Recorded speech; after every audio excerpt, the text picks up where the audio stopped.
Now let's see this question. This is again a statement based question.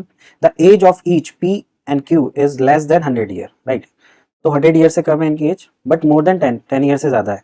If you interchange the digit of the age of P, right, the number represent the age of Q, right. So P की age अगर A B है, right, और we can say 10A plus B है, right. So then we are getting the age of Q. तो age of Q is BA, यानी 10B plus A, right. So this is given. Now question है what is the difference of their ages, right. So difference हम find out कर सकते हैं क्या उनकी as का. पहला स्टेटमेंट है the age of P is greater than the age of Q. P की एज Q से ज्यादा है. इससे कोई हम फाइंड आउट कर सकते हैं. यहाँ पे नहीं पता A और B में कुछ भी ज्यादा हो सकता है, राइट, और कुछ भी कम हो सकता है. तो उससे हम एग्जैक्ट वैल्यू फाइंड आउट नहीं कर सकते. तो फर्स्ट स्टेटमेंट से तो नहीं हो सकता. सेकंड स्टेटमेंट से देखते हैं. The sum of their ages, right. तो sum of their ages will be, तो दोनों को ऐड कर देंगे 10A plus B and this will be 10B plus A is 11/6 times their differences. So their difference will be how much? 10A minus A को minus कर रहे हैं. So this will be 9A, है ना, and this will be 9B, right. ये 10A plus ये, so ये 11 हो जाएगा. 10A प्लस A 11 और ये भी 11 हो जाएगा.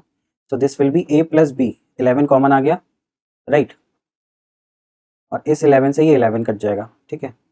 एंड यहाँ पे 9A minus 9B, right.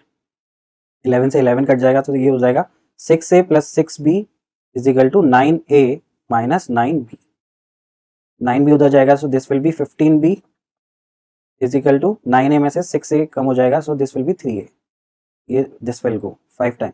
So A is equal to 5B, right. अब A और B सिंगल डिजिट है, वी नो दैट, राइट. अब B की value if we are taking B as 1 then A will be 5, right. B is 1 then A will be 5. Can B be 2? B cannot be 2. If B will be 2, right, then this will become 10 and A cannot be a 2-digit number, right, because A is a single digit. So this is only possible.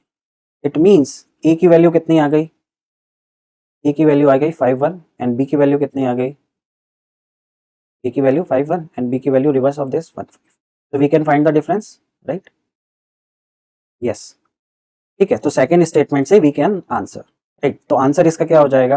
The question can be answered using one of the statement alone, right. So option A, this one is the correct answer choice, क्योंकि हम statement second से ही इसका answer दे सकते हैं. Okay.